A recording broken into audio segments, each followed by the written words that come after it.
Welcome to Corner of the Galaxy, the show that talks 100% LA Galaxy soccer.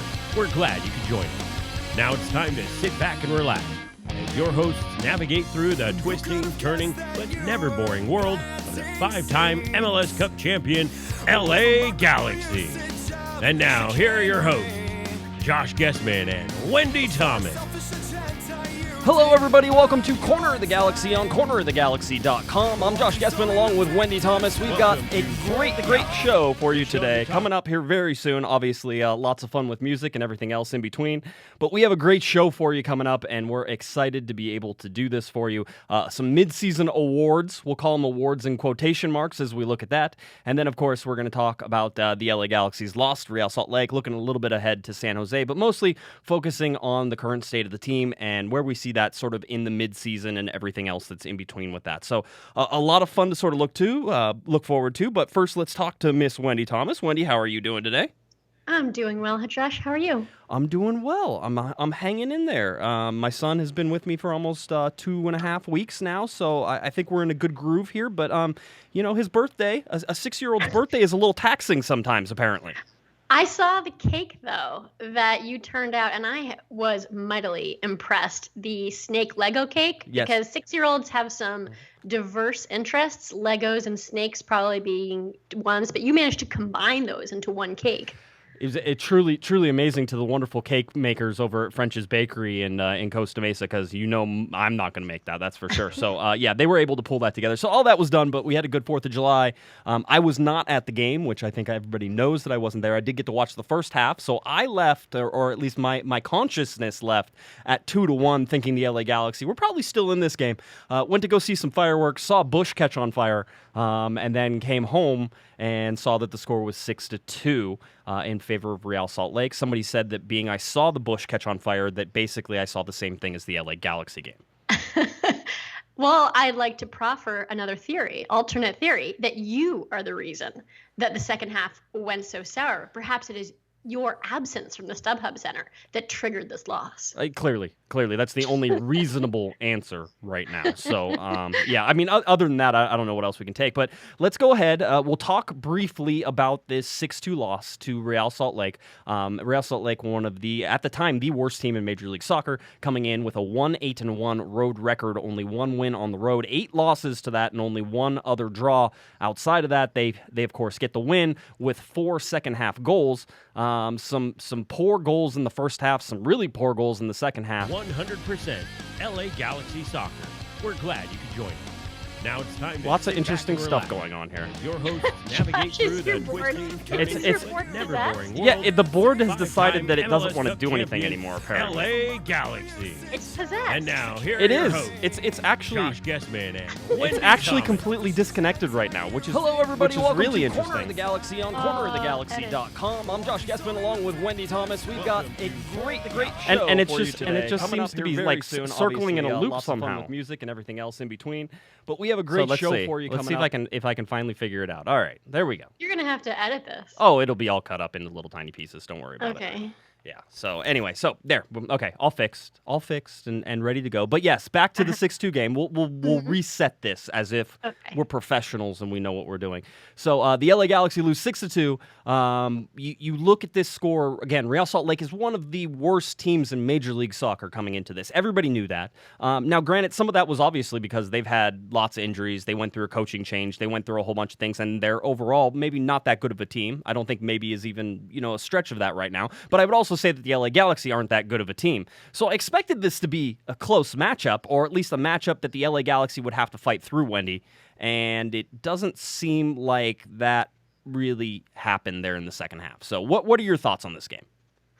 I'm sure that there was a number of factors that led to the loss. I was thinking today about how fans responded with so many different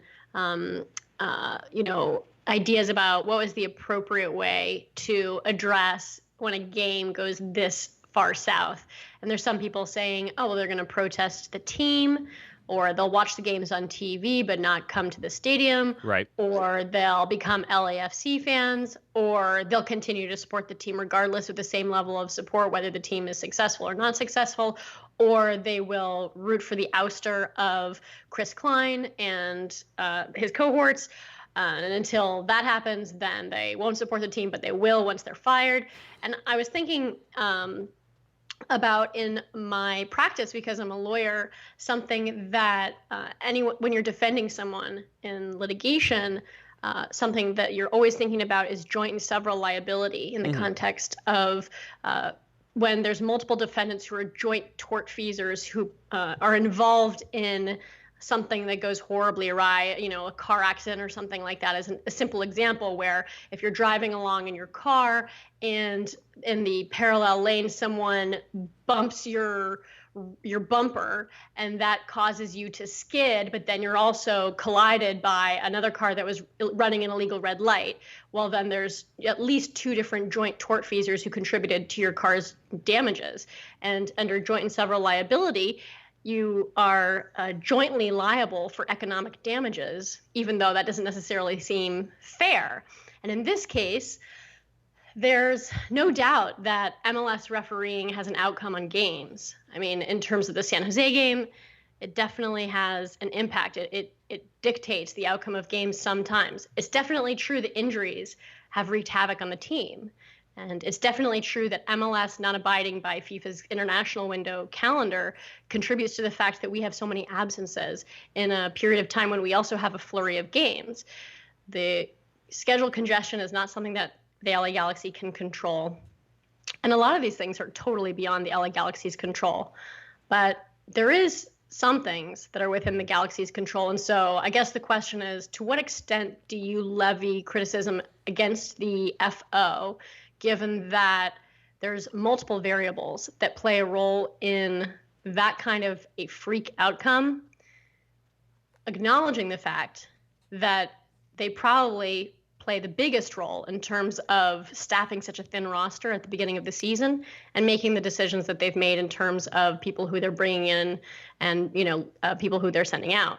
Right. And so it's hard to sort of figure out what, if I was a juror and I was to judge Klein, Baenas, and Analfo, it's very hard for me to wrestle with how I would judge them, what my verdict would be at this point, other than the fact that, I know that they are culpable to some extent for what happened, but, I think that there's a lot of culpability that goes into things that are essentially acts of God, which we have no control over. Yeah, it seems that way. It seems like that the soccer gods, if you believe in such things, are conspiring against the LA Galaxy for sure. I mean, you look at it and you're right. I mean, listen, I won't say that the roster is thin because in terms of people that they have bodies in place. It's just thin on experience, right? And thin on maybe the people that they chose to trust their backup roles to. But I also don't think that there's very many teams in Major League Soccer who could handle the type of injuries the LA Galaxy have and still be successful. Maybe Toronto FC being one of those. Maybe we're not successsul. I mean, we've incurred a lot of injuries. We are not successful. So no. There's no sort of trying to put the team that the LA Galaxy are right now is a below average team. All right. And that's probably being the nicest I can be about it. But if you look over the history of the LA Galaxy and the seasons that the LA Galaxy have had throughout their 22 years, and obviously this is something I keep track of over at cornerofthegalaxy.com, and it's the charts that I update every single time there's a game. If you look at it, they are a below average team compared to every other LA Galaxy team that has ever played. In fact, they're better or equal to only 5 other seasons. So you have 22 seasons. You're better or equal to only 5 seasons. And some of those seasons can be pretty bad because 2008, which, by the way, there's a lot of people who are saying that that 2008, was one of the worst years the LA Galaxy ever had, which it was. It was a horrible, horrible year. By the way, this LA Galaxy team, the 2017 LA Galaxy team, is currently underneath the points total for the 2008 team. So they're actually worse than the 2008 team. But there's an outlier in there as well, which is that this LA Galaxy team right now, as they stand, is technically better than the 2012 team through 18 games. But you can't compare the 2012 team with this 2017 team in any way, shape, or form. And that's sort of where that comparison drops. So, I mean, just to put in historical perspective from LA Galaxy fans, this is a very, very, very bad season so far. And I don't think you needed my stats to tell you that. Yeah, and I think that there was a concept going into this season that Curt Onalfo, as the LA Galaxy 2 coach, would import players from Los Dos and would somehow successfully transition them to MLS, to the first team, because he knew them so well and he could facilitate their transition to the first team.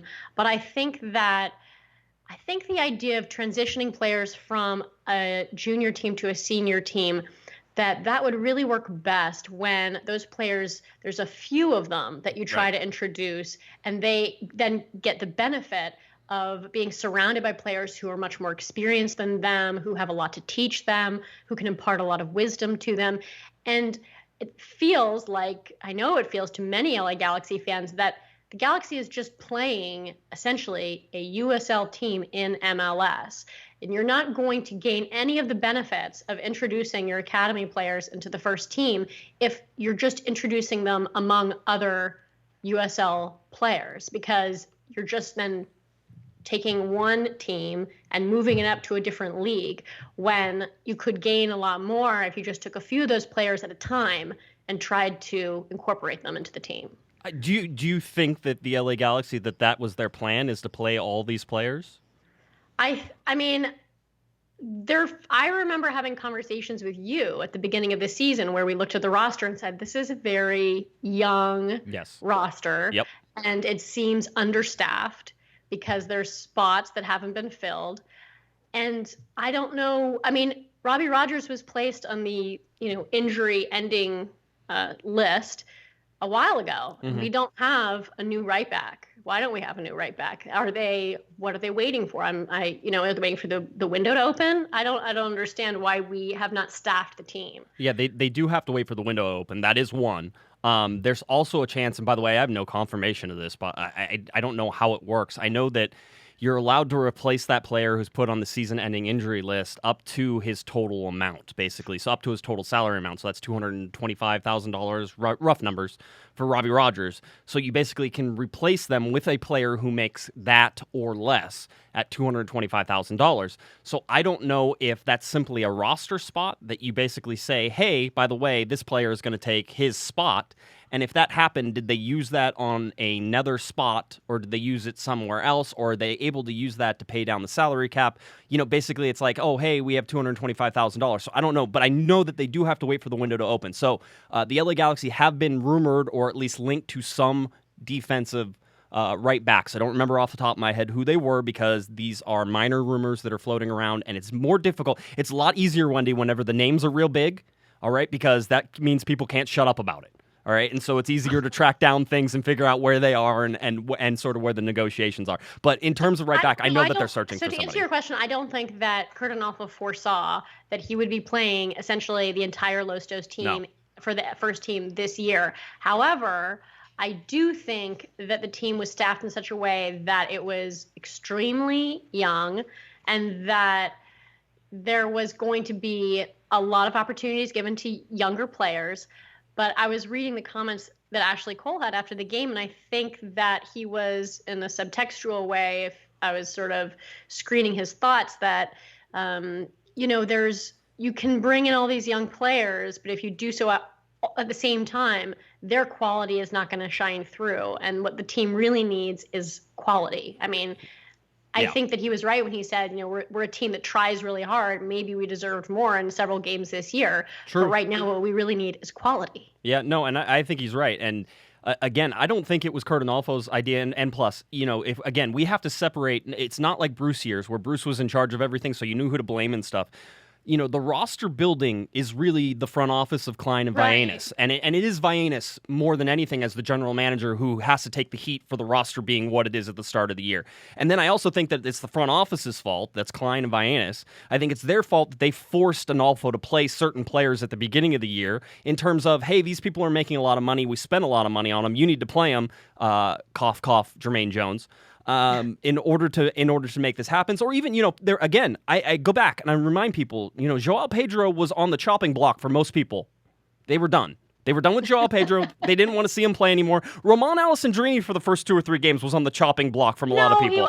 He absolutely was. I had arguments with people on Twitter. Roman Alessandrini is trash. This is why he left Marseille. He was trash in Marseille. He's trash for the LA Galaxy. So again, you look at this, and I'm not saying that that's a general consensus. I don't think most people thought that Roman Alessandrini was trash from the very beginning, but I got the tweets.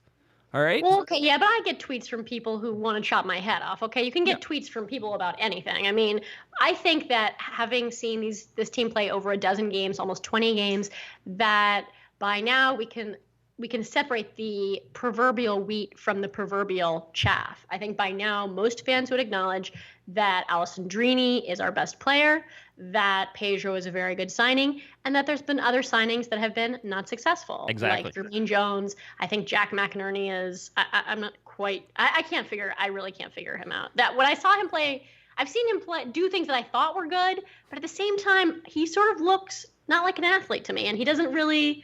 I don't know. He also does things that I don't like at all. So I don't know. We can talk about that. We're going to do some midseason awards, and again, awards in quotation marks after all this, and we'll have some more fun with that. But you listen, we have a ton of things. Here's the thing that I went back and whenever I looked at this game, it was, and in my mind, and people can disagree with me all I want. I went back and I rewatched the game, and I rewatched the first half, which I watched live. I'm so sorry for you for having to rewatch that game. This is my life. That's fine. You know what? You learn a lot when you rewatch things and you see things that sort of come through. But I'll be honest with you. In the second half, what I saw was a team that was so exhausted and so tired and so mentally not engaged in that game that they got run right off the field, and they deserved to get smacked across the face for that. You had poor giveaways in the first half that went to goals. You had guys tracking back. You had 2 guys, the very first goal, the Rusnak goal, is a giveaway by Diallo, and then Diallo's pushed forward, Smith is pushed forward, so it's a bad giveaway by Diallo. You're not going to blame Smith for trying to get on the corner, but it's the giveaway, and then you watch Jaime Villarreal, who's in the center, go and try to cover somebody who was going to get a pass eventually instead of going to the ball. So Jaime doesn't do anything to cut off Rusnak, and then you have T-Rex arms Diop back there, who I don't know if he's afraid of things on breakaways, but a lot of times every time he gets in trouble, he gets really small. And so you have this compounding mistakes, all by younger players, and you looked at it and you said, those guys weren't even trying to get back. They're not engaged. They're not there. And you can blame Analfo for that. You can blame Analfo for that, for not having his guys motivated and looked at that. But I'll tell you, I saw Joao Pedro in this game look like he was gassed from, the 10th or 15th minute on. I saw guys who you expect to be engaged in these games. Somebody like Emmanuel Boateng, who I think had a decent first half and wasn't bad, but you saw him just gassed. These guys were tired. Yes, the injuries certainly played for that. The mental, tiredness or the mental sort of degradation that happens after all these games, and these guys aren't getting rotated. A lot of these young guys have been playing game after game after game because they've been forced to. All right. Okay. First of all, there's one thing that Ashley Cole said is like, yes, they're gassed. Yes, everyone is really tired from having to play so many games. But Josh, most of these guys are 20 years old. They are in the prime of their athletic lives. They should have more energy than at any time they're ever going to have. You're saying that they're incapable of playing 2 soccer games in a week or 3 soccer games in a week when you're 18, 19, 20 years old and, you're a professional athlete. I think that it's not about being exhausted. I thought when I looked at the game and I watched the team, the second half, it looked to me like people gave up. I thought they were hanging their heads. I did not see anyone who wanted to play. No one wanted the ball. No one was trying to make plays. It was like players did not want to be there. They probably didn't want to be there. I imagine after the 4th or 5th goal that they decided that this was not the place for them to be anymore. No, I get that. I'm just saying it's not just 3 games, Wendy, and that's not the thing. It's 7 games in the last 15 days. It's the fact that we've already talked about the injuries have made it so that way these guys haven't dressed full lineups. 16 guys have dressed, 17 guys have dressed. So you're using the same guys over and over again, and I'm all for the fact that these guys are young, and probably because they're young, they've been able to last this long without completely breaking down. But for me, I saw a team that gave, a really good, I thought, tough performance against San Jose that that if Kurt Analfo's smarter in the second half, they come out with the win there. All right. I did not feel like the players were putting forth their best effort. And I'm usually someone who is very sympathetic to players. I do not encourage people ever to boo players or anything. I am much more critical of the front office than I ever am of players.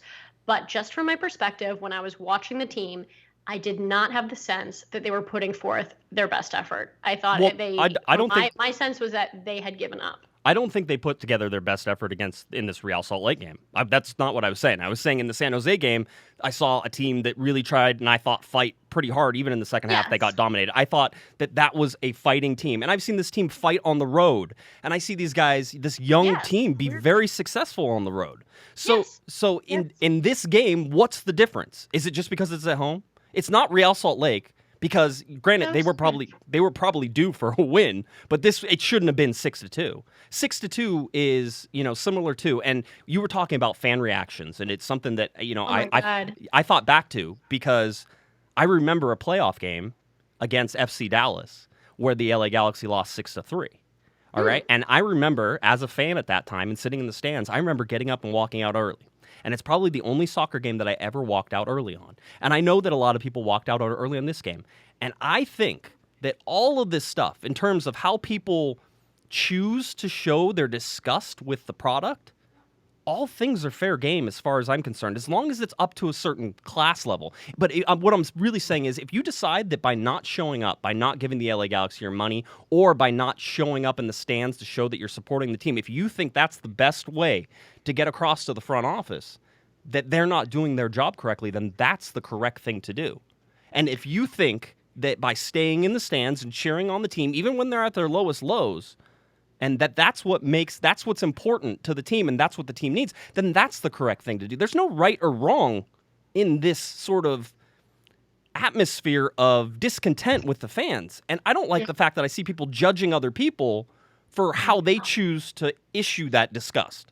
I know. I think it's a strange thing because we live in a society that we live in like the first world. We live in Los Angeles, one of the most modern cities in the world, where tribalism has to a large extent been bred out of our day-to-day lives, and sports in many ways are a proxy for the tribal instincts that go back thousands and thousands of years. I think for a lot of people, they utilize sports as a means to express things which are otherwise not acceptable in professional contexts in their social lives, and they never would consider behaving that way in a personal relationship or towards their boss. But when it comes to an event like a sports team, it's like people substitute like a totally different set of social mores as being acceptable. And, the things that people say to me on Twitter, I think are, people are largely very supportive and positive, but there's a lot of people, there's a handful of people who are, I think because the anonymity of social media gives them license to say things to other sports fans that you would never, ever consciously say. And I think however people want to express their fandom of the LA Galaxy, if you love the LA Galaxy and will support them no matter what decision is made by the front office at any given time, then I think that's wonderful. And if you hate the front office and you are disgusted by what's happening, and you will be hiring one of those like Arsene out things that they do in England to get Arsene Wenger fired, and flying a plane over the StubHub Center that says Klein out, then I think that's the thing to do. Because I don't want to be pejorative about other people's relationship to their sports team. I watch soccer because I think it's a beautiful game. I think it's one of the most amazing things that mankind has produced in terms of creating something that embodies our, physical, tactical, social, spiritual, all those elements. But I'm not going to, substitute my judgment for someone else's judgment, since my relationship with the LA Galaxy is personal to me, just as I estimate that your relationship and everyone else's relationship is personal to them. Yeah, it's that point. So again, I think that, and I don't, you say don't boo the players, and that maybe that crosses the line for you. For me, I say that that's all fair game in terms up to a certain point. I don't want people yelling obscenities at players. That's not right. But if you are upset with the product, or you're upset with what you feel, and you feel the best way to sort of show that being upset, you don't think Chris Klein or Pete Vianis or, any of the guys in the front office or even Kurt Onalfo don't hear the boos And you don't think, and even the players, if you think the players aren't giving you 100% effort, do you think the players don't hear it? All of that stuff is taken in. That is all ways to show your different level of disgust with what you're seeing. And again, I am mostly in support of pretty much anything. As long as you keep it G, you keep it clean, you don't cross a line. Everybody knows what those lines are. As long as you do that, then you are doing what you think is necessary to change the culture or change the outcome of the direction a team or a club is going in. The reason I'm reluctant to, or reticent to, I just am so reticent to boo players is because they're essentially children. I mean, I'm basically Ashley Cole's age. I'm in my mid to late 30s. And these kids are they're like half my age. And so I just can't imagine just screaming at children, even though they're getting paid to do this.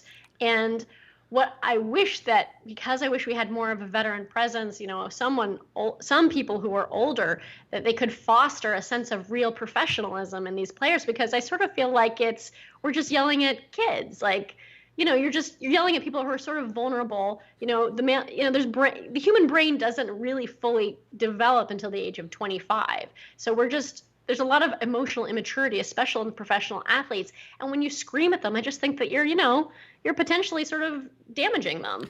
Whereas with Klein and Analfo, I don't care at all. I have so little sympathy for executives because they're in charge. I mean, it's their team. Yeah, no, and it is their team, but it's also the fans' team, and ultimately that's what it comes down to. Let's get to some calls.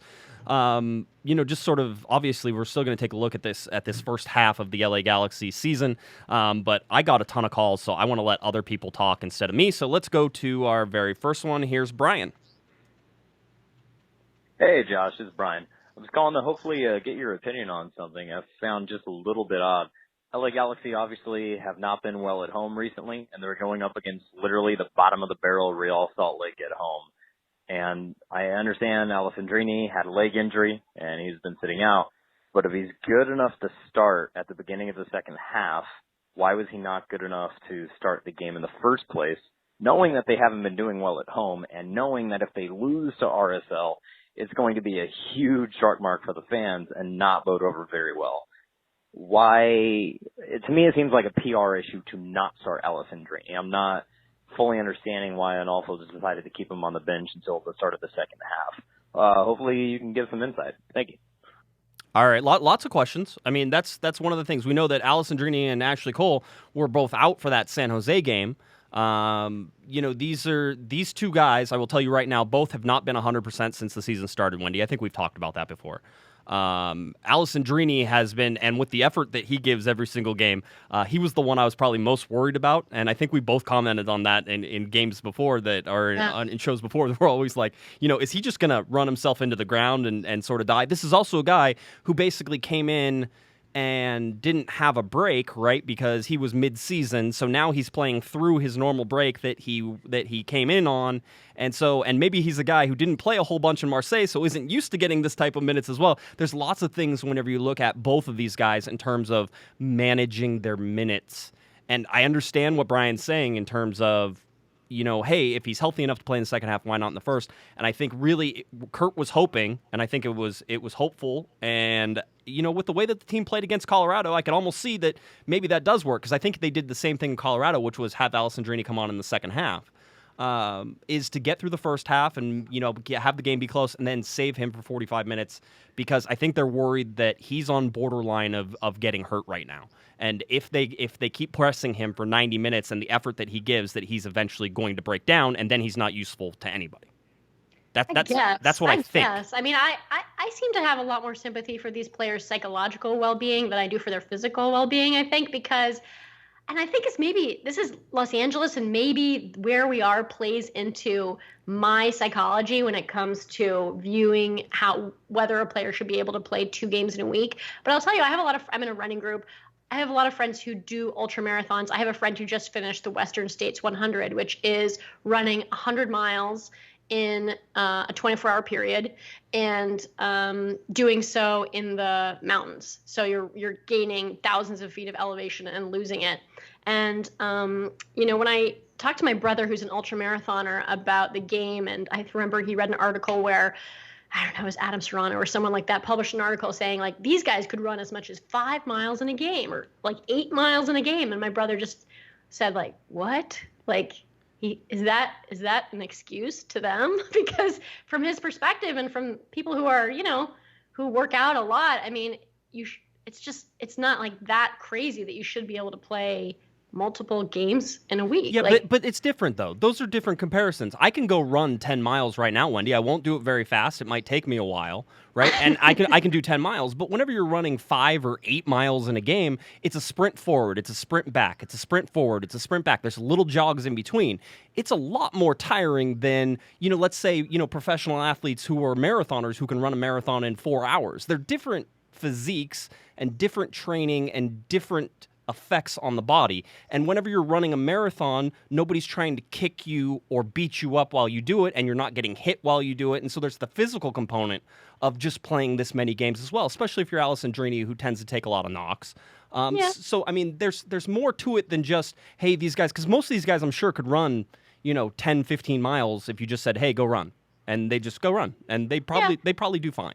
I wouldn't see that. But it's different training. So, I think that you have to understand that it's not just about, the total sort of, it's the cumulative wear and tear over the time. There's a reason that soccer players don't play 162 games like baseball players do, right? Because baseball players don't play very much. Baseball's not even. I mean, come on. You don't.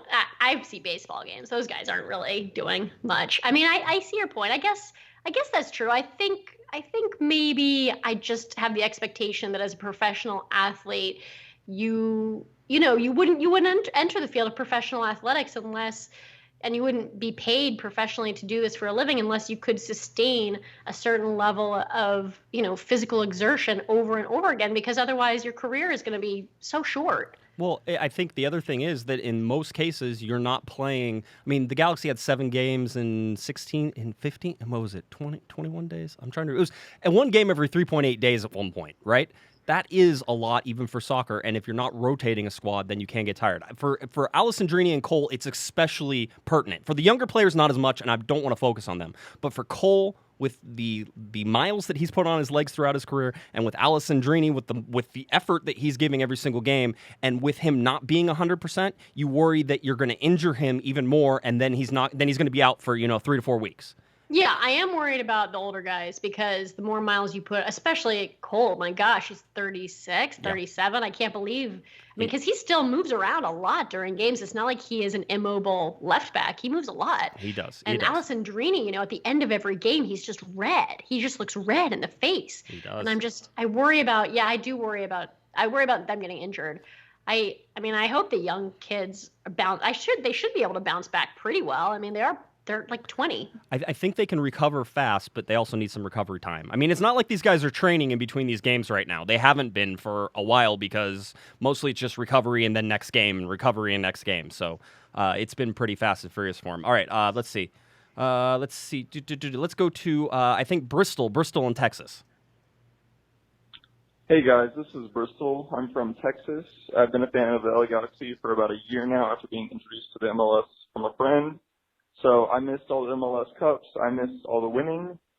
But it is currently July 4th, and I just finished watching the game, our 6-2 defeat. There are too many people watching the game and not enough playing it. I know a lot of our players are hurt, and they're missing for this reason or for that reason, but it's just like we're just watching them. This is supposed to be the worst team in MLS. They're just like ballerinas out there. They're crushing us. They're just finessing the ball everywhere, and we're just watching them. When we get the ball, they're just stealing it almost instantly. We're having no coordination. We don't look like a team. We just look like a bunch of guys you threw out on the field and told them to go try to win a game. But this team's supposed to be the worst in the league, and they look like the best team in the league when they're playing us. It makes no sense. On offense, when we get the ball, and we have an opportunity to shoot, I've never seen so many balls sail over the crossbar or just be so far. Almost no shots on goal for a pro MLS team. These are professional paid players. How can we not come up with a better shot than that? So I would love to get any of your responses to my thoughts. But my biggest question is, when do we just call it quits for this season? When do we say, this season we have no hope? There's nothing's going to come of this. This is just training our bench for next year. Thanks for listening, guys, and hopefully we can save this season. Bye. All right, there we go. Bristol from Texas. I like the fact that he lives in Texas and he decided he wanted to be an LA Galaxy fan.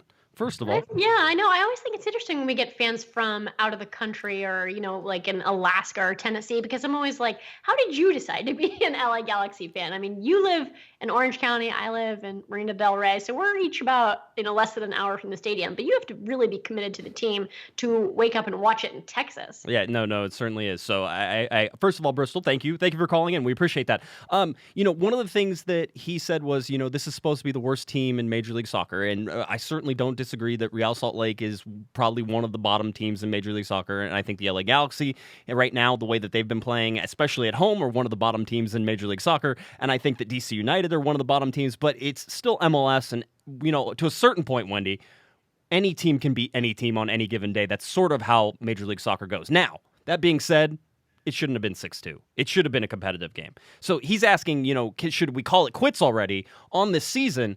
And at least in my mind, Wendy, it's too soon to do that because you still have plenty of chances. I mean, you're basically one spot out of a playoff spot right now, and all you need to do is be playing well and get to the playoffs, and magical things can happen.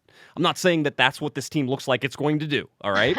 It's still within the realm of possibility, and all you need is honestly, is maybe you get one or two good signings, and you get your guys healthy again, and this is a totally different looking team than what you've been seeing, which everybody's been complaining is, a USL team. Yeah, I mean, I think that he is both. I think he's correct in the sense that was the sense that he perceived from the game, which was that no one wanted to play. It just looked like a bunch of random guys who were thrown out there. Like they went out into the parking lot, picked up like 10 guys and threw them out in the field and said, hey, go play a soccer game, because we looked so disconnected, so detached from the game. And maybe you attribute that to fatigue and exhaustion. And maybe I think it's more of a mental lapse or something having to do with a certain professional ethic that you have to bring to the game if you are going to be a professional athlete. But I think that you're also right that you don't give up on the season until you're sort of statistically out of it. And bizarrely enough, we are still competitive in terms of the number of points we have. Yep. I'm much more concerned about this losing at home thing and losing badly. There's something is wrong in terms of how the team is being managed, in terms of what is going on in the locker room. Something is wrong where you lose at home over and over and over again, and yet somehow manage to win on the road. There's a weird dynamic in play. There's a mental thing going on there for sure. I don't know what it is. I always said that I think one of the easiest things in whenever I played soccer, whether it was indoor or outdoor, I always thought one of the easiest things in the world is to play down a man, because you realize that your back is up against the wall, that everybody's going to have to give 100% effort, and you're all going to have to work as a team if you're going to be successful. And it's almost like an extra challenge. It's like, oh, you want me to play 10 versus 11? Okay, let's see what we can do. And I always thought that was so easy. And if you do get beat, you're sort of like, hey, it's okay because we were down a man, so you have less to lose. I almost wonder if at home they feel like there's an extra burden on them to be perfect or something, because you look at the way they play on the road, which is sort of that us versus the world mentality, and you look at them home and it's sort of like the world is crashing down upon us and we have so much pressure, which is ridiculous, and they need to snap out of it. There's no excuse for that, and whether that's Analfo snapping them out of it or, the veteran players who need to snap at it, but something needs to happen. You can't win one game in your first 17, 18 games of the season at home. You can't do that and expect they've got 6 of 27 points at home. Maybe Kurt Analfo cultivates a bunker mentality amongst the players, and as a result of that, because that's the only way he knows how to coach, that's how he coached Los Dos maybe, that he can't figure out a way to create a winning mentality for the team at home. Maybe that's something that he should work on. But do you think on the road, wouldn't you think a bunker mentality would take more place on the road than it would at home? And wouldn't you think he would be more attacking? Maybe that's the only way he knows how to coach. But so I don't see them bunkered that much on the road. As a matter of fact, I think they open themselves up too much a lot of times on the road. But they seem to be more successful. I mean bunker more in the sense of we are a force against which we are going to conceive of Oh, okay. everyone as being opposed to us, enemies of us. Everyone is, and so in that sense, you can foster a certain type of approach which can achieve results in some contexts, but I don't think it works in a home setting. Right. And Bruce Arena was the opposite. Bruce Arena lost on the road and would win at home. The only reason the LA Galaxy are anywhere near anything is because they're winning on the road right now. That's the easy thing to say. All right, we got like a bazillion more calls, so let's keep going. Let's run through them. Let's run through a whole bunch of them. So here's Eric. He says, "Hi, Eric from LA. Maybe it's time for the Galaxy to abandon this tradition of 4th of July games. Could we not have better used a rest? Thank you." All right, there you go. So Eric says, screw the 4th of July games, Wendy. He says, 22 years of tradition, throw them out the window. I think most teams, if they didn't play on 4th of July, Wendy, played the following day on the Wednesday. So I don't know that you were going to get much of a rest. And there's a congested schedule because of the Gold Cup break that's coming up. And that's really probably why. So anyway, we'll continue on. Do you have any real quick comments on that? No, go ahead. Okay, next one. Let's go to Aaron in Riverside. Hey, Josh, it's Aaron from Riverside. I'm leaving the stadium right now, and that was absolutely dreadful. This is my last and first home game of the year. I'm due to leave to Afghanistan, so this was not a good last game to go to, I guess. Very, very, very disappointed. I'm also disappointed in the fans that all left. I mean, I get it after the 4th goal, and then there's nothing left to see. But all right, I hope they do better in the future. Bye. Aaron needs a hug. That's what gosh. Aaron needs a hug. And Aaron, if I see you, you'll get a hug. And I don't know what to tell you. Yeah, I mean, if you're shipping off to Afghanistan and the last thing that you see is the LA Galaxy suck at home, that's really not a great send-off for true. If you're shipping out, which first of all, Aaron, take care of yourself. Come back and see us. We want you to be safe over there. Come back and we'll keep you updated on Galaxy stuff while you're over there, and then come back. All right. They'll be better. All right. That's not the last thing. It's not the end of the world. I saw the LA Galaxy lose 6-3 to FC Dallas in a playoff game. I thought that was the end of the world. It wasn't the end of the world. All right, so there's more important things. Aaron just put everything in perspective, by the way. I now see this 6-2 loss as not being that bad. I think, one thing it does make me think about is how it's the reason why I personally would never tell someone, how dare you not buy tickets to the LA Galaxy, just because they're losing, because there's people who support the LA Galaxy who earn $30,000 a year and have a family to support. Why would anyone fork out their hard-earned dollars to watch a team that can't produce a decent product? If that income is meaningful to them and can be used in better ways, that's why, in terms of judging how people allocate their resources, you can't. I would not substitute my judgment for someone else in that regard. No, not even a little bit. Again, you get to protest however you'd like to protest. There is no wrong way to protest unless you're doing something that crosses the line. That's it. I hate that I have to put that disclaimer on there because there's some guy who's going to do something just stupid and say, well, I was protesting. Say, Josh, I mean, it was my protest, man. Josh, I was listening to the show when you said anything goes. That's what you said. So no, that's not what I said. So, try to listen, try to comprehend. We'll all hang in there together. Another Aaron from Woodland Hills this time. Let's go to this person. I don't know if it's a guy or a girl yet, so I didn't want to say let's go to him. So hold on. Here we go. Aaron, Woodland Hills. Hey, Josh, it's Aaron from Woodland Hills. I'm just waking up from a bad dream. The Galaxy played the worst team in MLS and lost 6-2. Then I woke up and apparently it was not a dream at all. In any case, I'm also reading your Facebook comment to somebody about the analysis of last night and the season in general, and I'm with you. Kurt Arnolfo is doing what he can with what he's got, and I know a lot of people are blaming Arnolfo for last night, but we were in that game, and he subbed off Cole for Lassiter, and that's a bold move. We're saying we're down 3-1, and we're either going to go down fighting or we're just going to get demolished, and we got demolished. But what are you going to do? I think that was the right move to make. It's the move I probably would have made. Not that I'm a coach, but I was thinking we need more attack. Let's go all out here. So with all the injuries, with all the games lately, the players are tired. Players are not playing because they're on the bench. They're injured. What are you going to do? I think he is not doing a bad job, and we have to lay this on the front office with the very thin depth we have. And hopefully when players come back from injury, we'll turn this around a little bit and at least make the playoffs and see what we can do in there, and maybe make it deep into the U.S. Open Cup as well. That's my take. Thanks very much. All right. There's Aaron. And there was somebody asked me what my insight of the team was as a whole so far in the first half. Just to give it some context, I don't want everybody to think that I went out there and saying Kurt Onalfo is the best coach ever, because that's certainly not what I said. But to give it some context, I said if you're going to blame anybody for this, it's the front office, because for all the multitude of reasons we've already talked about. You could even blame the front office for hiring Kurt Onalfo if you want to go down that road. If you think that he's unfit, I will say he has made some tactical mistakes. The players have been critical of him in his tactical decisions sometimes, against SKC especially.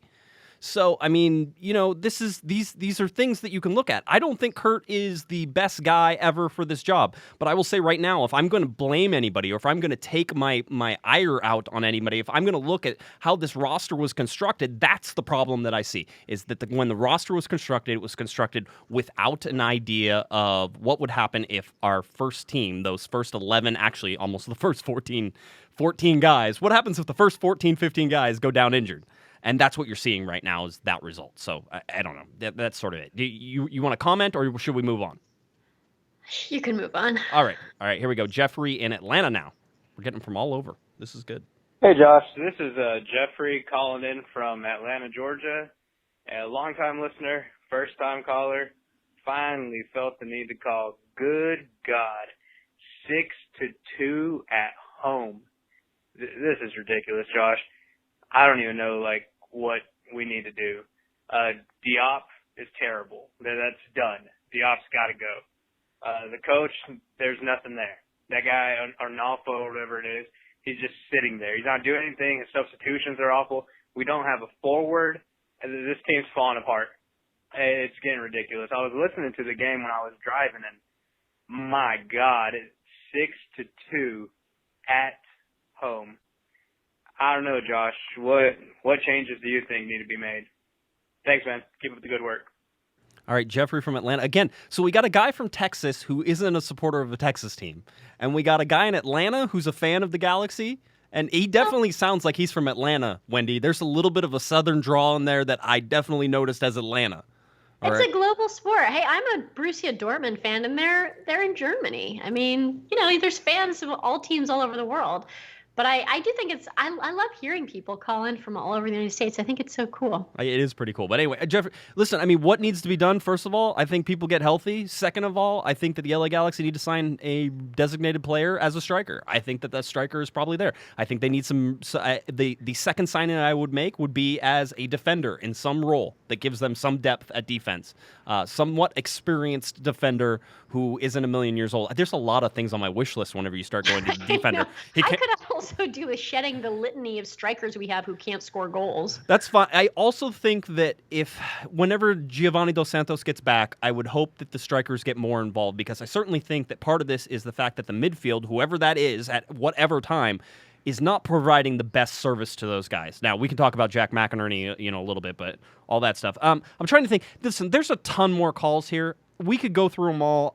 Maybe I'll throw in the rest of them at the end of the segment, because we're already almost. I love the calls. I think the calls are good. Do you want me to keep going? You want to go one more? Okay. I really enjoy it. Okay, let's do it. Let's go. Okay, Jonathan. Here's our next one. Jonathan didn't tell me where he was calling from, so let's hear from him.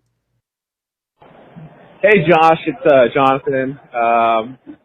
Huge fan. Just wanted to let you know I'm here at the stadium. It's about the 81st minute. We just got the 6th goal scored on us. I know you made a comment in last week or the episode the other day saying that you weren't going to watch, and of course, with your luck, they'd probably win. Well, for the record, I think you need to watch every game from here on out, because otherwise we get 6 scored on us. So I don't know if you're a talisman or something, but you need to show up for these games, because oh man, this hurts deep, man. I know we're playing subs, but it's Real Salt Lake, and I don't know. Heartbreak, but part of the season.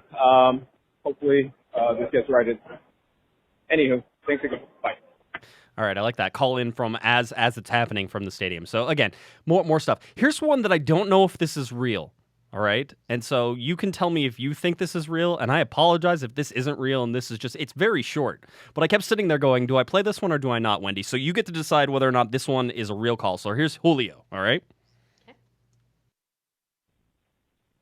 Hi, Josh. This is Julio calling from Osaka, and after today's game, I just want to say that the LA Galaxy have brought shame to their ancestors. Thanks. Bye. All right, what do you think, Wendy? Real call? Real well, call? I think he's expressing a sincere sentiment, but using hyperbole. So I mean, he's not legitimately bringing shame to their ancestors, but pointing out that it was a disgraceful performance, and that everyone associated with it should feel bad about themselves. As my boyfriend would say, they played bad and they should feel bad. They play bad and they should feel bad. Did I also get it correct here that Julio sounds like he's calling from Africa? Or was no, that... I thought he said Mexico. I thought he really? said Oaxaca. So definitely one of those two, right? Mexico or Africa. They're right next to each other, so. I don't know. As But Donald... I mean, I think that there's a lot of fans who really would appreciate his sentiment and subscribe to it. All right, good. All right, so there we go. We'll go with one more, our good friend Scott. So here's Scott. Josh, this is your best friend Scott, calling from the beautiful San Fernando Valley. Just called the Riot Squad cast. I left a PG-13 rating voicemail. You're the professional podcast, so obviously I'm bringing my A game, and we'll keep it clean, of course. Family show. Anyways, I have nothing to say. I think combined, the Galaxy lost, 642 to, -6. I'm still counting. Oh man, fireworks are going off. It's pretty sweet. I don't know. We kind of suck. Hopefully we don't suck. That's all I got. Bye, Josh. That was. I think that may be my favorite. I love Scott's call. Scott is so funny. It's your best friend Scott. He is my best friend on here. Josh, it's your best friend Scott. That's how he's in my phone too, guaranteed. Best friend Scott. But no, I mean, I like it.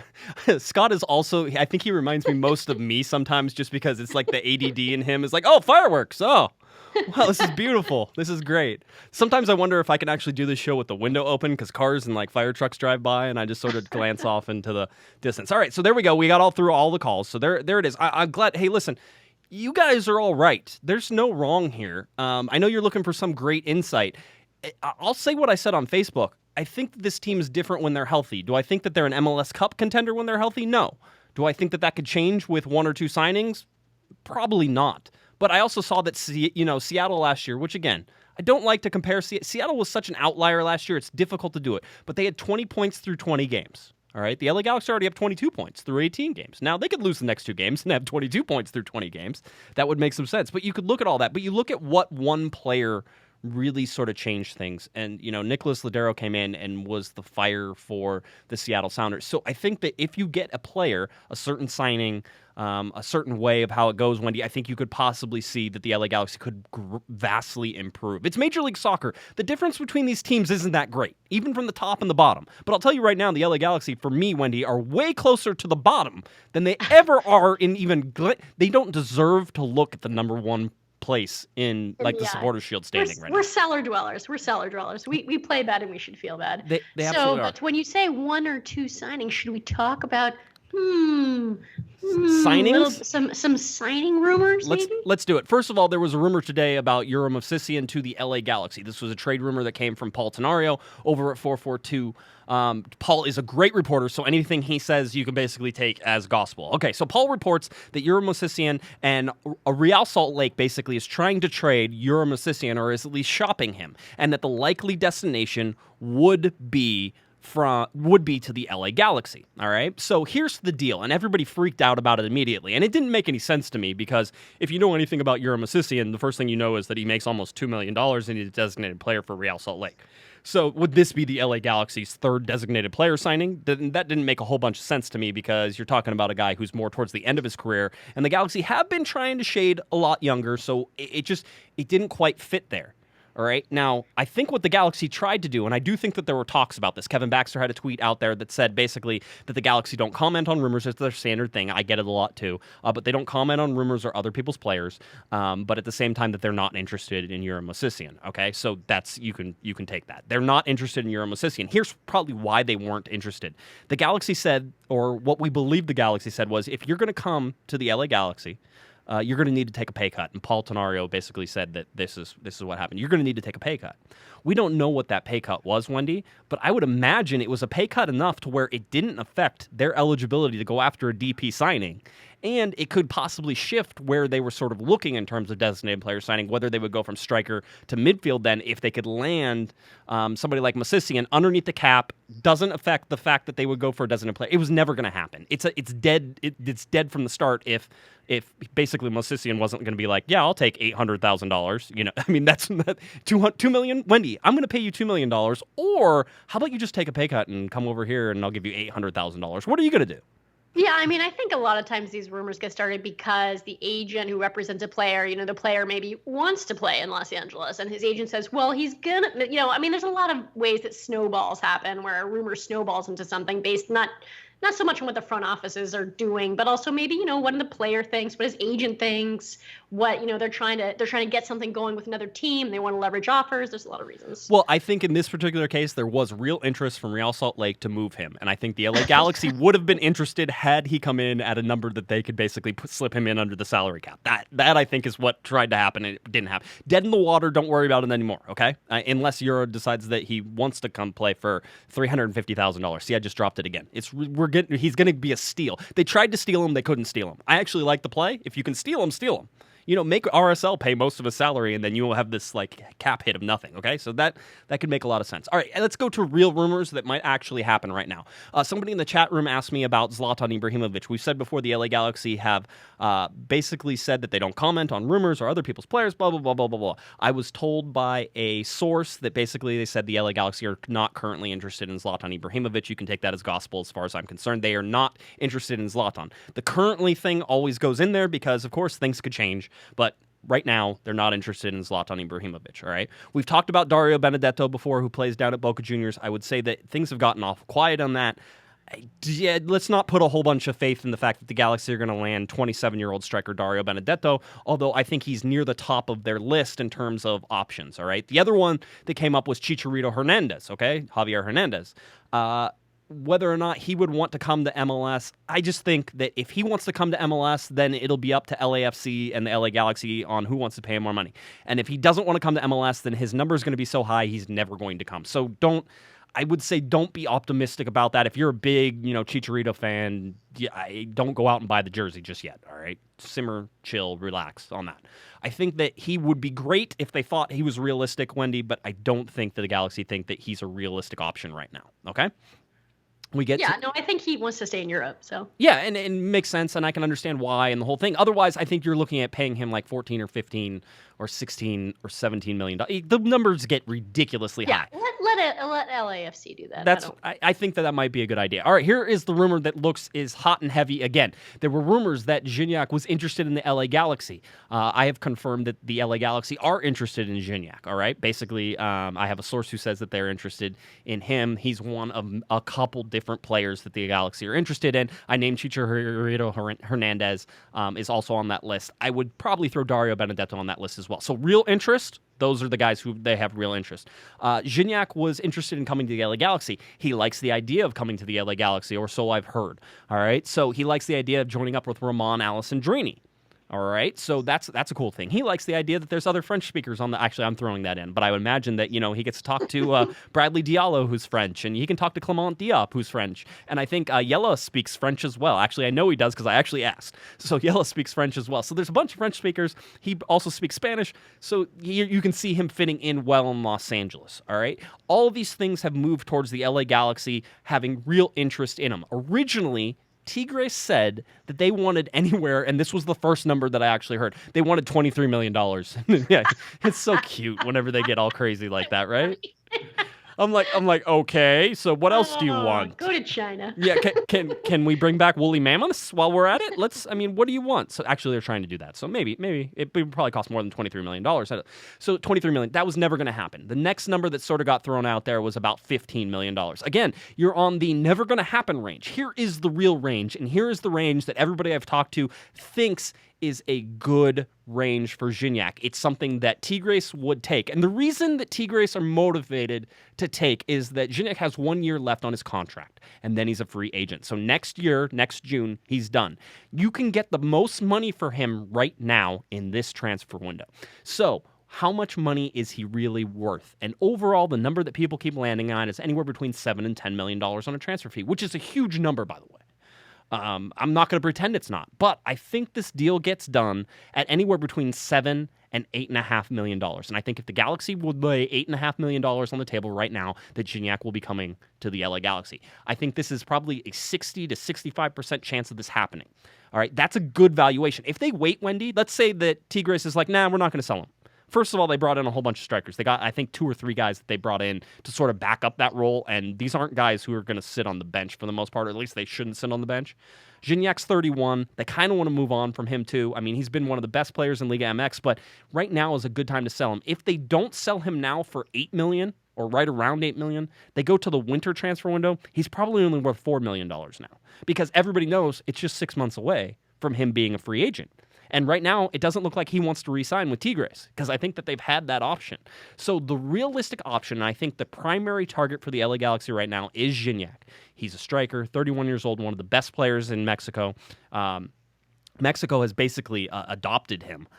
So it's one of those really interesting things where I think you would get the Mexican fan base to at least, acknowledge the fact that Gignac was at the LA Galaxy. I don't know if you're going to draw Tigres fans into LA Galaxy land, but I don't think that that's the major concern for the front office right now, which might be a little bit changed. I think they think Gignac is the guy who is the number 9, who's the holdup, who is also the creator, and who's a scorer. This guy is, I think, the best target for the LA Galaxy. And if I was going to give you a second target, it would be Dario Benedetto. It would be Chicharito after that, and then it would be Zlatan as the emergency October signing when everything else has fallen apart and people have already gotten fired, because that's what could happen if the Galaxy continue down this road. So that's sort of my update. And also, FYI, July 10th is whenever the transfer window opens for Major League Soccer. So we are just approaching the transfer window opening. Now, you can sign players, sign in quotation marks, sign players or announce signings before the window opens. Okay, but they can't join the team until that window opens. So we're getting to the point. Yeah, so we're getting to the point where it happens. Well, I think that would be, I think it would be awesome if we signed him. And I especially think that Tigres should be motivated, given that if you don't trade him in this transfer window, his value will drop by half by the next transfer window. It will go down by 50%. And I dig the idea of us having French. I like the idea of us being the French team. That would be a cool thing to have, And by the way, Gignac, je parle français, je parle un petit peu français. So, you could come on to COG. I could do an interview in French. It would be sweet. That is wonderful, because I tried to talk to Alison Drini in French for a little bit, because we were just joking around after something, and he was like, "Parlez-vous français?" And I'm like, no, I know, I looked at him and I'm like, Squeeze American. Yeah. I look at him and I'm like, I can say bonsoir, au revoir, that's about it, basically. That's it. No. You say je ne parle pas français. No, I don't think I would say that. I don't. Whenever I was in France in my honeymoon, my wife and I, we were like, okay, we're gonna try to speak as much French as possible, and we did. But as much French as possible for us was basically saying hello and goodbye. And whenever we said hello, then they would answer us in French, and then we were screwed. So it was a lot, but we had a great time. It was fun, and everybody was really nice to us, so we didn't care. We had a great time. All right, so that's your LA Galaxy transfer sort of news and the Euro Midseason. I wanted you to understand what that Midseason deal meant, because I think a lot of people overreacted to it very quickly. No, that doesn't happen on Twitter, Josh. That's ridiculous. But they overreacted to it. I think the Galaxy were smart in trying to steal him. So I think we should tip our hat a little bit in that sense, that they were trying to be like, hey, yeah, if you guys pay all of his salary and he doesn't hit our salary cap, we want him. It's one of those. Like, you want to give him to us? Okay, that sounds great. So anyway, that's sort of where we stand. I think that the Gignac and any of the DP signings, I said it was 10 days about a week ago. We are in that last 4 or 5 days of my 10 days where I think the LA Galaxy are going to get clearer, and I think we've already taken a huge step to getting clearer on who their targets are. So Gignac is, I think, the clear number one target right now, and there's lots of reports coming out there. Basically, Tigres is saying, it's up to you. It's up to you, LA Galaxy. If you pay our money, he goes. It's up to you. But I still think that they're asking 15, but they also started at 25. So you sort of have to understand, like 25, 23, and where we've gotten to now. So, I mean, you've already saved $10 million just by not, really doing anything. But I think the LA Galaxy are meeting. I think this is a realistic possibility. So if you were going to go out and buy a jersey already or a kit, Wendy, with somebody's name on it that isn't on the team right now, and you were going to have your best bet about who, I would say Gignac is the one that you go out and get. All right? Mm-hmm. All right, mid-season review time. We're going to go a little longer today, Wendy, I can tell, because we had all those calls. All right, so That's okay. I hope you didn't have anything planned for after this. No, all right. no, I did not. All right. So we go to we're going to call it the awards season. All right. It's the half-season awards. And again, awards in quotation marks. Just real quick recap to make you feel good. Yes, Josh is using the word awards ironically. Ironic. However, there are some guys who definitely deserve recognition. There are also some guys who deserve to be called out, and we're going to do both of those. So, that's sort of how we're doing. All right. Here is the mid-season review for you. Here at 2017, 18 games in. We're 1 game late, but it was a short week, so we had to wait till afterward. Here it is. 6-8-4, 22 points, 18 games played. They're currently averaging 1.22 points per game. That's not good. Here's where it all breaks down between home and road, Wendy, and we've talked about it. 1-5-3 at home, 6 points, 9 games played. They are a 0.67 points per game average at home. I don't think I need to tell you that's bad. So we'll continue on with that. 5-3-1 on the road, 16 points, 9 games played, 1.78 points per game. That's ridiculous that your points per game is 3 times higher, basically, on the road than it is at home? That's absurd. It goes against everything in Major League Soccer, by the way. It goes against every trend or stat that you could ever point to a team being better on the road than they were at home. And I think the Portland Timbers were this way, a couple years ago. That doesn't last, by the way. Winning on the road usually doesn't last. So they've captured 6 of 27 points at home. They've captured 16 of 27 points on the road. Those are sort of the breakdowns. And the LA Galaxy, this is the biggest one for me. The Galaxy have allowed the first goal in 11 of 18 games so far this year. They're 2-7-2 in those games. So, all right. That's where we're at. I will quickly, Wendy, and sort of, you have to pick one. What is the biggest issue facing the Galaxy at the midway season right now? I think that the biggest issue facing the LA Galaxy is that we do not have a striker who scores goals and can create for himself. I love that because I think that is 100% true, and I think that's why Gignac makes a lot of sense in this. I will say that the other big issue is the injuries, and I don't know. You can't do anything about that. You can't do anything about it, and I'll also say, and like I say every single podcast, there is no rule that says the LA Galaxy have to get healthy this year. All right, so stop. Don't tell me when they get healthy. If you start your sentence with I get to slap you from now on. All right, whoever says that, you get slapped. Because it doesn't mean it has to happen. It doesn't mean people have to come because Gerard in his last year, every time he was interviewed, he would say, I tell you, when we get healthy, this team is going to be awfully good. And then it's like, yeah, we never got healthy. Never.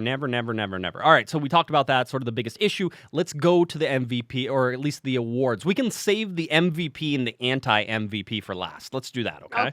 Okay, your offensive player of the year at the mid-season point so far, this one's easy. Alessandrini. All right. Nobody has any arguments without that. Nobody has ever. Your defensive player of the year so far, midway through the season. Ashley Cole. Again, not hard. These aren't hard. If you think that this is a real easy test here, Josh. So far, this is not good radio. All right, as it goes. Bad potting. We're doing bad potting. Bad potting. The best off-season signing. Alessandrini. Do you have a second in there? Pedro. Okay, so we can continue. Worst off-season edition. Bad potting. It's not my fault that these are easy. You have to do these awards, right? And it's like, well, what can we argue on? I think there will be some we can argue on. So we'll get there, or at least have differing views of. The worst off-season additions so far. Jones.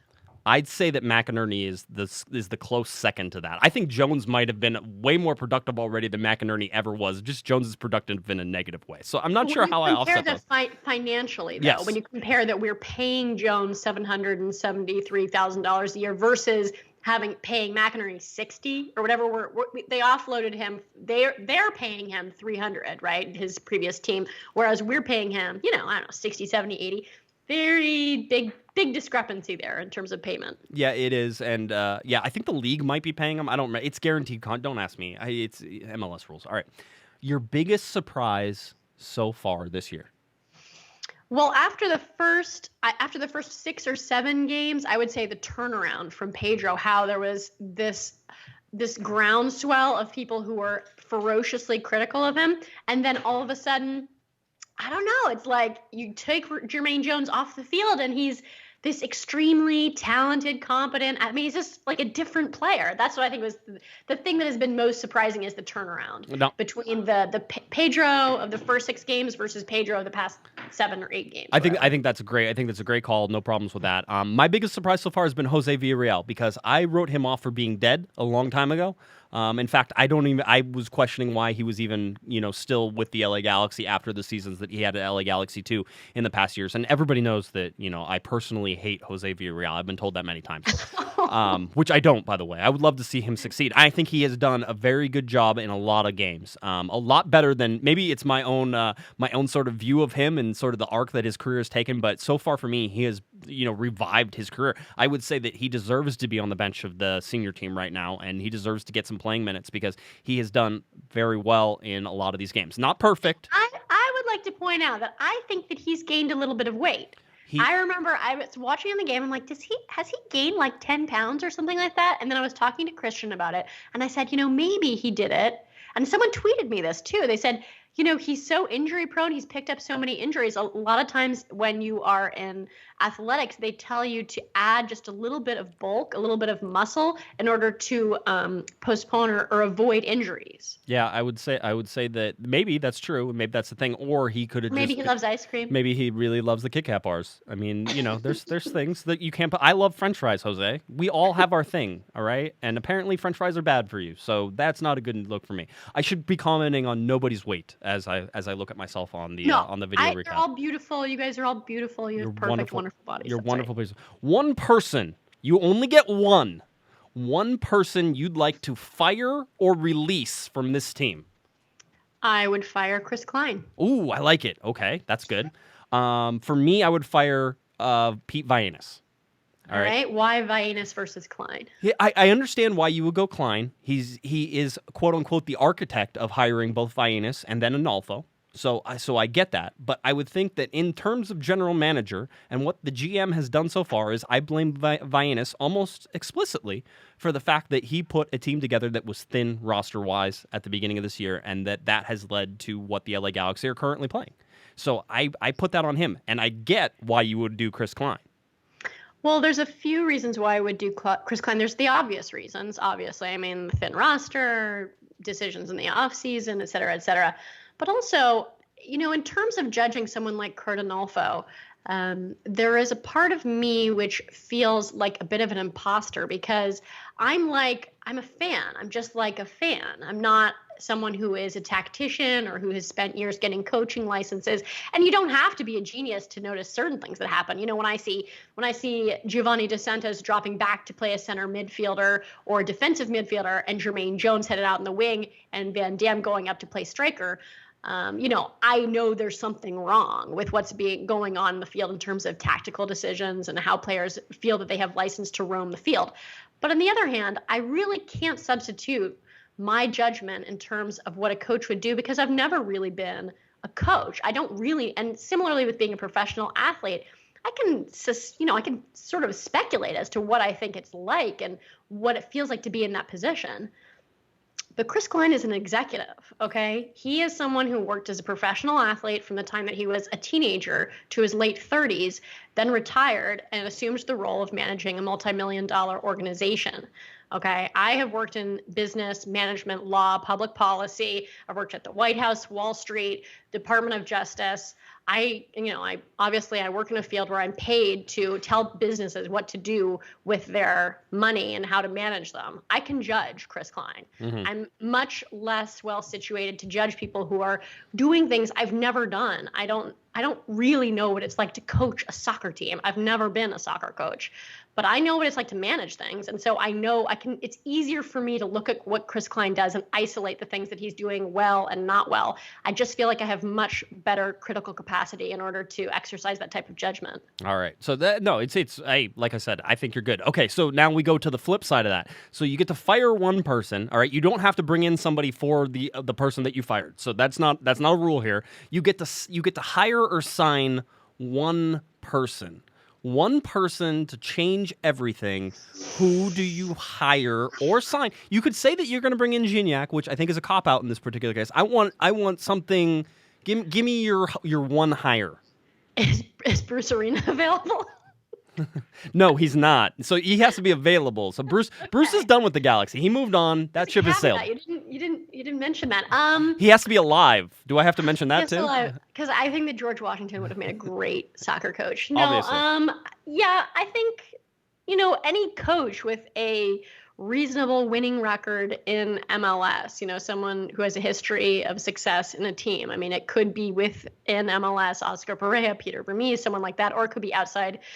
It could be Bob Bradley. It could be just someone who could totally alter the trajectory of the team right now. Yeah, for me, it's Bob Bradley, and I didn't fire Kurt Adolfo, so it would be difficult to So bring you in have two Bob. coaches. I have two coaches. They would be, they could buddy it. They could wear one big sweater, and then, it has two head holes in it, and they could just shimmy up and down the line. It would be fun. I think it would be a good time. I mean, if I was to replace a Chris Klein position, I could go with someone you could go with Peter Vermees as GM. You could go with Adrian Hanna or Garth Lagerwey, Jimmy Smith. You could do any of those guys. No, and again, I think, executive-wise, if you were to get rid of Vaenas or you were to get rid of Klein, that opens up a whole other, sort of realm of who do you bring in now? Because it has been AEG's sort of MO to promote players or promote people within the organization who have been tied to the organization before. They did it with the LA Kings. They basically did it with the LA Galaxy, and even when they cleaned house with the Kings, they still promoted people from within the organization, even former players that they have already had in the front office. So it would be interesting to see what would happen with AEG and how they would do that again. So anyway, that's a whole other thing. Let's go to another award, Rookie or Young Player of the Year. So basically, they could have already played before, but a younger player, somebody who has impressed you so far in 2017. How old is Pedro? Is he 20? He's 23, I believe. So is that qualified? I would say he's quote unquote an MLS rookie. Okay, then I would say Pedro. Okay, for me it's Bradford Jamieson, who he has been good. He has been very good, and I'm very impressed. And he's one of the guys who I think deserves more playing time. So I can understand Pedro. For me, Jamieson has been sort of a light, especially after I think all of the injuries and the setbacks and the concussions and all the stuff that has sort of stopped. You look at the kid now.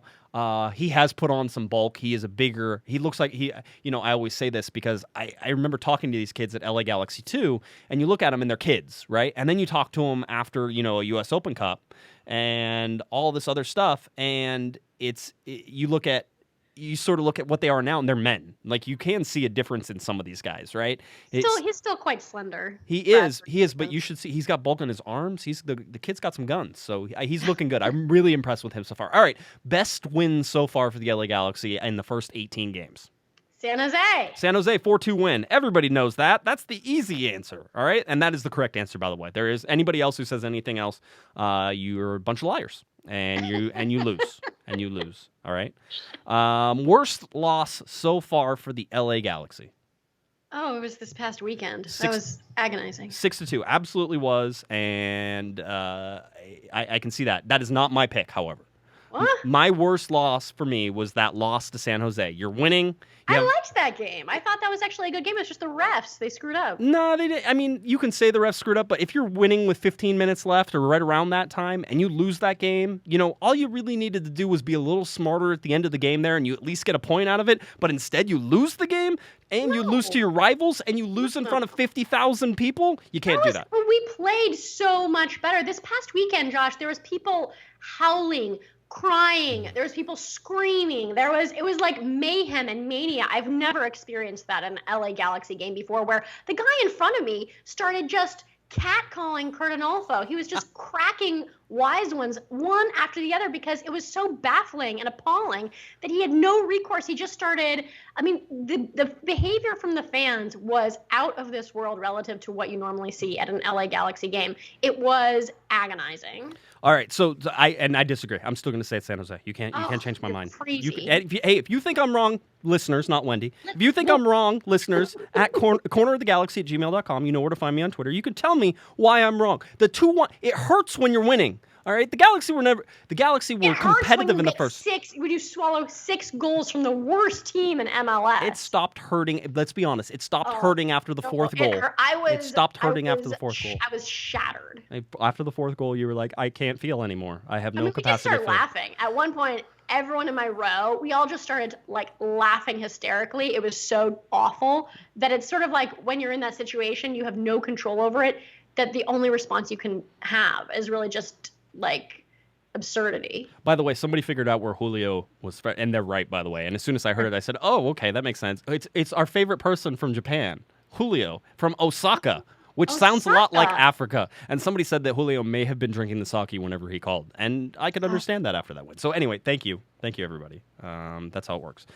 Scott in the chat room, by the way, Scott, who called in and who's my best friend, says he wants his own spin-off podcast. So we'll start working on that immediately. All right, let's go back. I wanted to go back, and this is part of this midseason review. And before we just briefly look at this San Jose U.S. Open Cup game, I'm not going to get into it a whole bunch. We'll just we'll hypothesize on what we think might happen in terms of the LA Galaxy and that type of thing.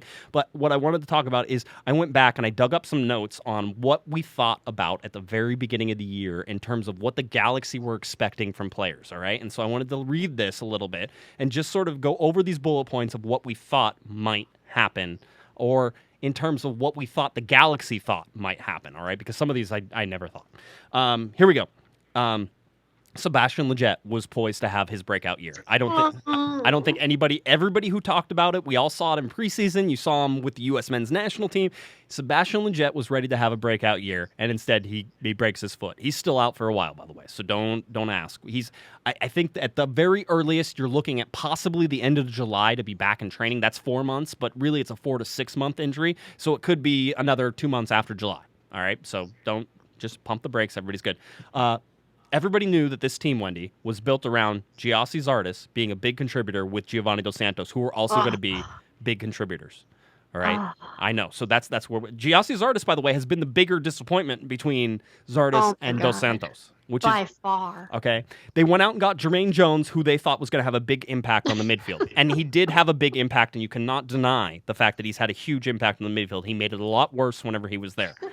All right. They thought for sure Brian Rowe was going to be the number one, even though Curtin Alpha pulled that whole, hey, I want competition thing. Yeah, he would be if he was healthy. But everybody expected Jelle Van Damme to have the same year that he had last year, or even better. Did not happen. Did not happen. And the final. Although I still love him deeply. You can love, but he certainly has stepped back a little bit, and quite honestly, I question some of his ability to be part of this team right now, and just he needs to do a lot better. I mean, clearly, if you're looking for one player who really has to step up, who's going to get playing time, because again, he's one of those guys that he's so good whenever he's on, and when he's off, he's so bad, and if his head is not mentally in it with the LA Galaxy, which I fear it isn't right now, he's one of the biggest issues they have. The other one, of course, was Robbie Rogers to be healthy on that right back role, and that never happened either. So those were all the things I just wanted to go over and remind everybody that I had as sort of things the LA Galaxy thought at the beginning of the season, how everything has changed so much, Wendy. Yeah, sports is fickle. Sports. I would say that if Jelle Van Damme, if he brings himself to the right headspace, that he can be one of the best players on the team. And in the league. So it's just a question of he needs to exercise discipline mentally in terms of, focusing, being a leader. These are all things that I know he can do if he just puts his mind to it. Absolutely. So no, that makes sense. Again, he can be one of the best, defenders in the league, by the way. Easily one of the best. He's just got to put his mind to it. He's got to just exercise discipline. Western Conference standings right now, the LA Galaxy are in 8th place, not that far out of the playoff position, only 2 points out of 6th place. If you look at Vancouver Whitecaps, FC Dallas up top at 31. They finally reclaimed their upper spot in that place. They're 1.72 points per game. Sporting Kansas City in 2nd, Houston in 3rd, Portland in 4th, San Jose in 5th, and Vancouver Whitecaps in 6th. If you look at competition-wise, Wendy, the LA Galaxy compete with the San Jose Earthquakes. They probably compete with Portland Timbers. I think they should compete against Houston Dynamo, and we saw them do that at home at least. FC Dallas and Sporting Kansas City for me are two teams the LA Galaxy cannot compete against right now. And if you look on the East Coast and the Eastern Conference, Chicago and Toronto are two of the best teams of this league right now, and the Galaxy aren't even in the same league. They shouldn't be in the same echelon. They shouldn't be mentioned in the same, sentence as everybody else.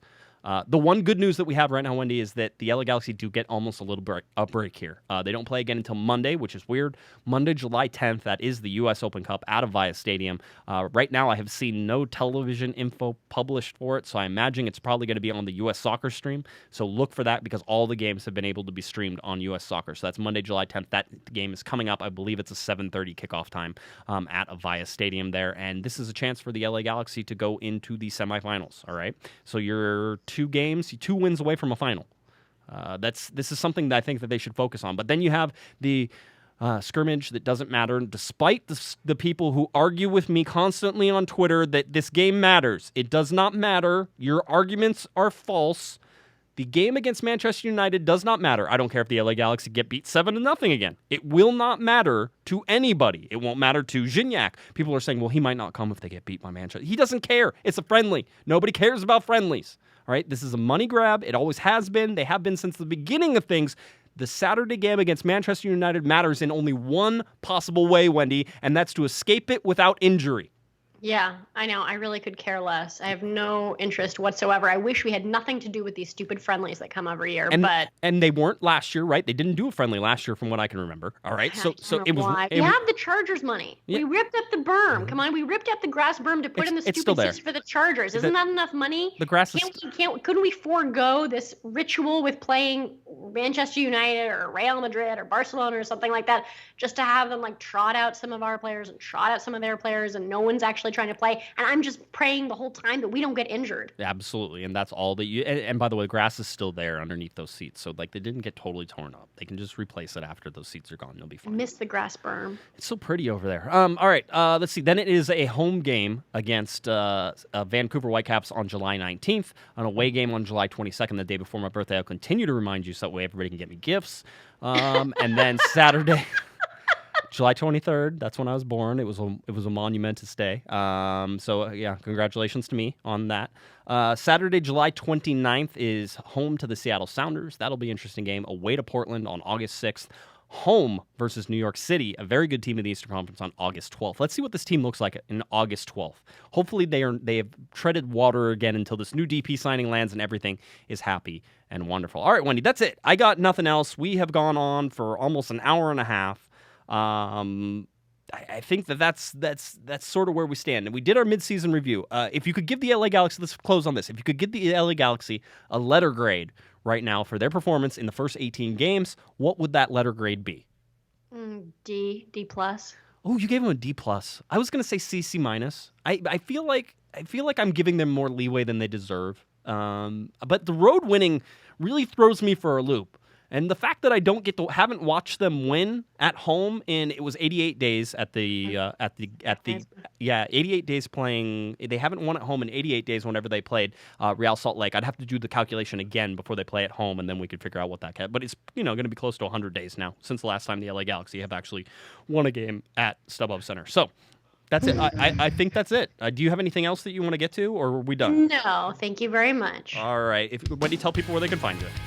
You can find me at American Soccer Now and at Corner of the Galaxy and on Twitter at BardsBlonde. All right. If you're looking for me on Twitter, it's at Guesman, Guesman. And, of course, head on over to @Galaxy Podcast. That's me as well. Head on over to cornerofthegalaxy.com where you can find all of our podcasts, all of our stories, all of our game recaps, everything else that you ever wanted to find about Corner of the Galaxy, including, by the way, this podcast and all our other podcasts. So please head on over there. Tell your friends about us. We continue to grow, and it's thanks to all of you wonderful, wonderful listeners.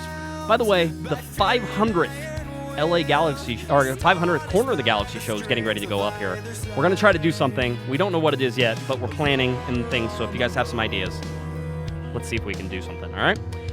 There's an all-hands podcast with LA Riot Squad and LA in Our House that's coming out at the next weekend. So I think July 9th is when we're recording that, so you can pay attention to that as well, and I'll give you more details as that becomes around. All right? We know we went long tonight. We hope you enjoyed it. We hope you learned something. We hope you're getting excited for the LA Galaxy in the second half, because I don't know that it could be any worse than the first half, and that might be a positive. For Miss Wendy Thomas, I'm Josh Guesman, and you've been listening to Corner of the Galaxy on cornerofthegalaxy.com. Have a great one, everybody.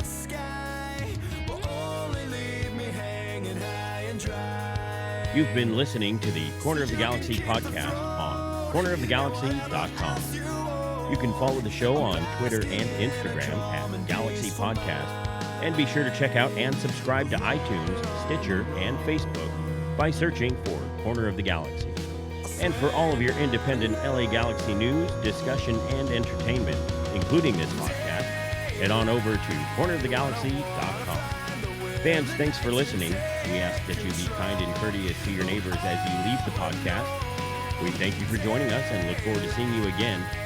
Until then, I'm Michael Araujo, and on behalf of the entire Corner of the Galaxy crew, goodbye, everybody.